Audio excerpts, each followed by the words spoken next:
Good morning, one and all. I am Udeshri, working as Assistant Professor in the Department of Mechanical Engineering in St. Peter's Engineering College. Today, let us discuss few topics from Unit 1 of CAD/CAM. Okay, let us first see at the storage devices. So we have different types of storage devices like magnetic tapes, magnetic disk, Winchester disk, floppy disk, CD-ROM and DVD. Now let us look at all these storage devices along with the figures. So this is a magnetic tape. Generally this is used for storing the audio and video recordings, and also this is 0.5 inches thickness and 2400 feet long. So this has a capacity of storing the large amount of data, but at the same time there are more chances that this tape will get worn out. And another thing is, once you write some data over this, you cannot rewrite the data again. So once if it is used, then it is used. Okay, so that is about magnetic tapes. Next one is the magnetic disk. This magnetic disk are some metallic circular components on which you have the sectors. So each sector, it means if you have some center, along with that you will be having some circles. So along these circles the storage will happen, and these storages or these circles are called tracks. So this is about magnetic disk. The capacity of this magnetic disk is also in kbs and mbs. So next one is Winchester disk. Here you have some layers. So the middle one here is the cylinder, and you have plates, and you have a layers of this disk over here. So here what happens is, here also the data will be stored in tracks, and as you have layers of disk here, the storage capacity of this Winchester disk is also more. Next one is a floppy disk. Floppy disk is some plastic square disk in which you have some circular metallic strips. The data will be stored in this in kbs and mbs. So these are the devices that we have used 10-15 years back. Next one is a CD-ROM, as it acts as a secondary memory devices, and its behavior is like a ROM, so we call it as a CD-ROM. Here the CDs will have two thick layers on either sides of the CD. So here what happens is, when you want to read the data that is present in the CD, will heat the CD to certain temperature, and that temperature is called as Curie's temperature. So once the CD reaches the Curie's temperature, the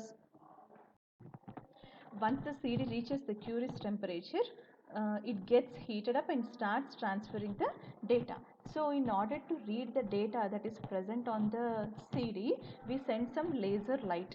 So this laser light will scan the data which is present on the CD, and this process of sending some laser light over the CD-ROM and reading the data is called as Kir effect, K-E-E-R, Kir effect. So that is about CD-ROM. The capacity of this CD-ROM is very less, and also once you write the data on the CD-ROM, you cannot rewrite the data again. So once the CD-ROM is used, that is used. Okay, you cannot rewrite the data on this CD-ROM.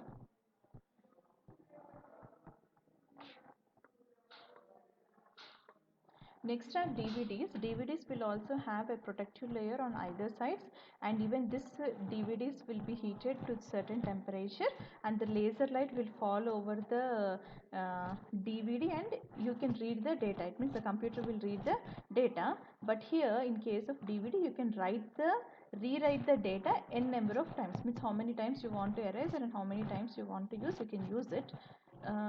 But the storage of this DVD is little difficult, in the sense if you get some scratches over this, then it becomes difficult to use this DVD. So this DVD is initially called as digital video disc, and now we are calling it as digital versatile disc. So that is about various storage devices that we use in computers. So these all are secondary memory devices. So the primary memory will be present in the computer itself. These all acts as secondary memory or some additional memory to the computers. So next one is the role of computers in industrial manufacturing. We have already discussed about the scope of CAD and scope of CAM. So here we know the involvement of CAD and CAM in the design and manufacturing process. The same thing is divided into three types, that is pre-processing support, monitoring and control support, and post-processing support. It means how computers are useful before starting the manufacturing operation, during the manufacturing operation, and after completing the manufacturing operation. The first one is pre-processing support. So now let us look at the pre-processing support. Pre-processing support is used for design and drafting. So here the design includes the calculations, the theoretical calculations where you get the stress, strain, deformation and all calculations along with the dimensions. So what should be the length, width, height of a particular component, and what should be the mechanical properties of that component. Everything will come under the design. So the computers will help us to make the design, and also see the modeling will also come under the part of design. So if we give some input values, the system will automatically generate some standard components, and few components we have to generate by ourselves. It means in case of manufacturing of some complicated parts. So here the designing is done by the computer, and also once you make a 3D model in the um, computer, that 3D model can be meshed in the computer, and it can be made, you can make the analysis with the help of that 3D model, and making of that analysis is called as finite element analysis. So that is the second point, that is finite element analysis. Once the component is okay with all the analysis part, then we'll go for drafting of this um, component. So if the design is okay and if it is suitable for that working condition and drafting is done, then we start writing a process sheet for the particular program. So process sheet is the step-by-step process of mentioning the step-by-step process of operations that we are going to perform. See, for example, if you are going to perform some turning operation first, and then the drilling operation next, then the boring operation next. So whatever the sequence you have, what are the machines that you required, what is the requirement of your tools, so all, what are the dimensions that you have to achieve at that particular stage. So all these things will be mentioned in the process sheet, and once the process sheet is done, then we'll go for writing a part program. So part program will be with the help of G codes and M codes. G codes are called as preparatory function codes, and whereas M codes are called as miscellaneous codes. So G codes are used for the movement of the tool, and whereas the M codes are used, that is the miscellaneous codes are used for operating the machine. So with the help of these G codes and M codes, we'll write a program, we'll simulate it in the CAM software, and we'll check whether the component which we require and what the program which we have written is matching with each other or not. Or if you want to make any modifications in the program, you can make the modification. So once the program is done and if the simulation is okay, then we start making the production. So this writing of NC program, still writing the NC program, is a part of pre-processing support. Next one is computer-aided scheduling. Scheduling in the sense which machines should work for which component or for which product at what time. So that is called a schedule. Next one is a computer aided tool design. In the sense, see, few tools will be already available in the computer, means already available in the manufacturing area, and few tools are need to be designed. So design of tools or design of jigs and fixtures will be done based upon the type of component which we require. So if it is standardly available in the market, we'll purchase it from the market. If it is not available, then we'll design our tools, jigs and fixtures. Next one is computer material requirement planning. So material requirement planning is what quantity and what type of material of which sizes do we need. So this is the computer material requirement planning. So in brief, if you are designing, if you are performing, if you are making a 3D model, if you are performing an analysis, if you are drafting, if you are making a process sheet, if you are making a NC program, if you are writing a schedule, if you are writing the requirements of tools and materials and machines, so if you are writing all these things, then Means if computers are writing all these things, if it is generating all these things, it means we are getting some pre-processing support, processing in the sense pre-manufacturing support from the computer. So that is about pre-processing support. Next one is monitoring support. Monitoring support is the support which we get from the computer during the process of manufacturing. So first one is the direct interface of the computer with the manufacturing process. As I told you, we'll write an NC program, and that NC program will be fed into the computer, and the computer will run the NC machine. So this is how the computer will have an interface with the machine, and so it is a part of manufacturing process. Next one is the computer issues command signals to the manufacturing process on the basis of control algorithms contained in its software. So here what does it mean is, first thing is with the help of the program that is in its computer, means the program that is written, the computer will operate the machine. And second thing is, if there is if there is any error, the error can be because of the tool or error can be because of the machine. Whatever may be the error, during the quality control process, the computer itself will generate the error report, and it will rectify the error by itself. So whatever the dimension you require, the computer will try to bring to that dimension. So that is one of the advantage with the computer. So here the error will be monitored by the computer and rectified by the computer itself. So that is about monitoring and control support. Next one is post processor support. Post processor support is the support which we get from the computer of after performing the machining operation. So here we have computer aided assembly. It means once we complete the manufacturing of some computer, the computers will automatically do assembly by itself. And for making this assembly, it means for transferring the component from one place to another place, we use conveyor belts, and at the same time for assembling these components we either use some programmed machines or else the robots. So that is about computer aided assembly. So everything will be done by the computer here. It means assembly will also done by the computer. Next one is computer aided inspection and quality control. So inspection is two types: online inspection and offline inspection. Online inspection is if you are making some inspection at every stage of its manufacturing process, then we call it as online inspection.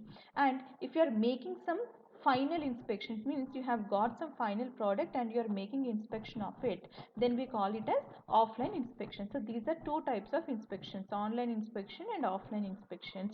Here, as I told you, during the manufacturing process, the computer will take the error report and it will rectify by itself.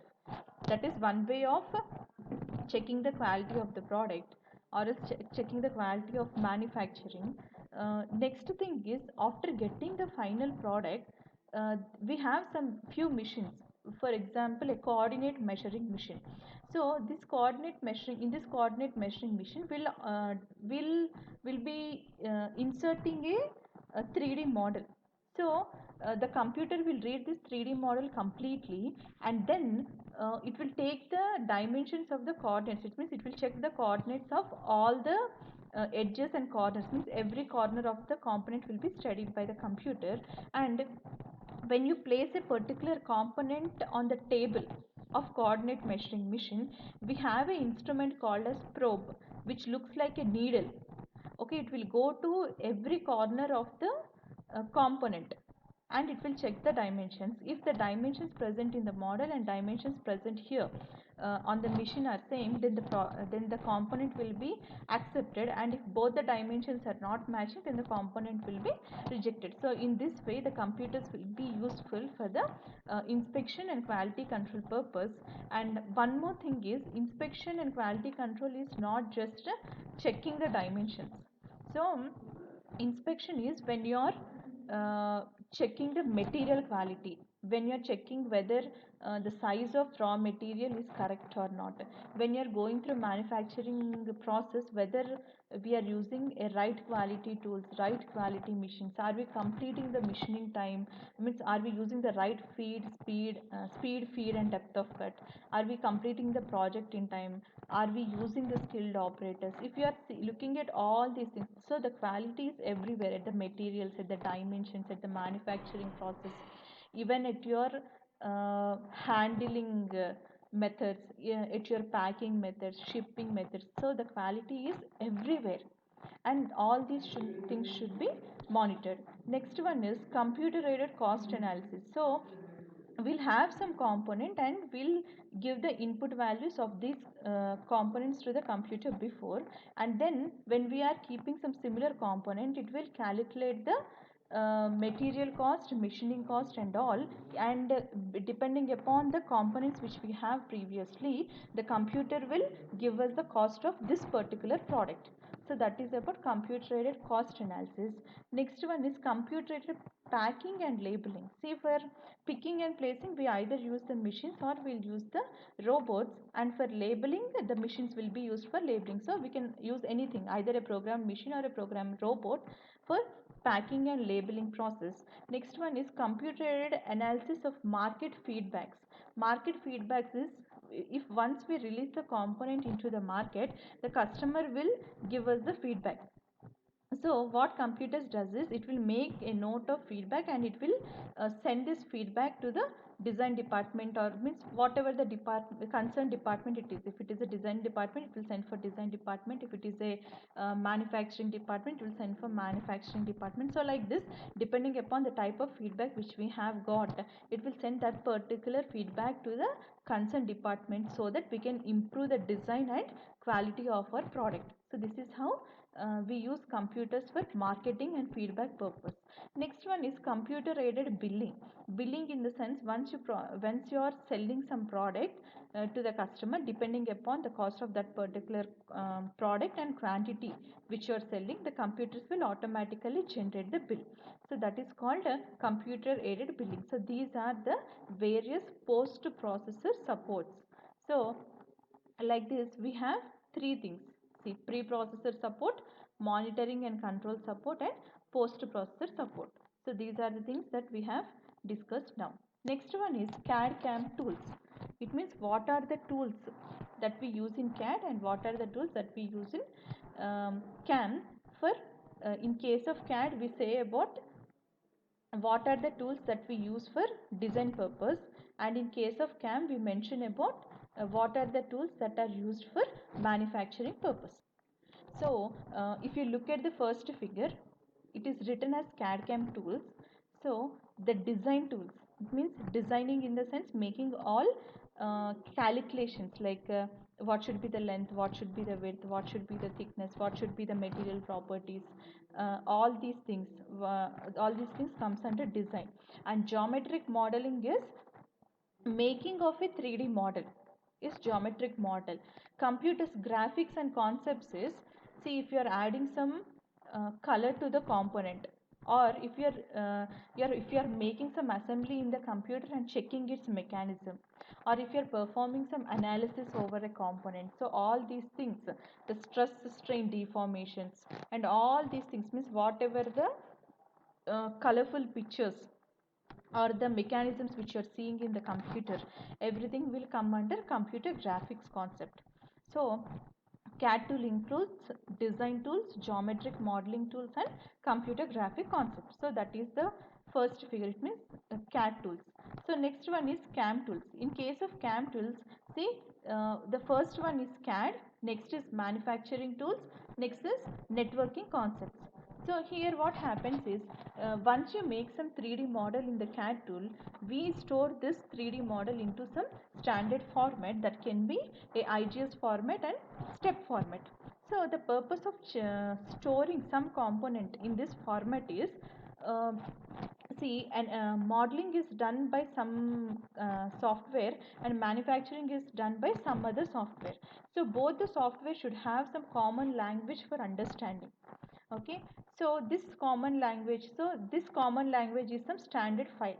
So the modeling software will store the data into some standard file, and also the manufacturing computer will understand this the data present in this standard file, and it will read the model. So that is about the CAD. It means this is how we read the model, and once the model is done, the system itself will generate some process sheets and NC programs, and then the computer itself will give you some give you the list of manufacturing tools. In sense, what jigs, fixtures, tools, machinery, what machinery you require. So everything will be in manufacturing tools. And next one is networking concepts. In case of networking concept, it will take the data which is present already in the computer, and it will generate the NC programs and process sheets. So this is the scope, I mean these are the CAM tools. So we have some CAD tools and we have some CAM tools, and if you want to tell combinedly about CAD CAM tools, then write CAD CAM tools in the middle and mention all the circles like design tools, geometric modeling, computer graphics, CAD, network concept, and manufacturing tools. Everything around this, then that comes under the CAD CAM tools. That's about today's class. Thank you.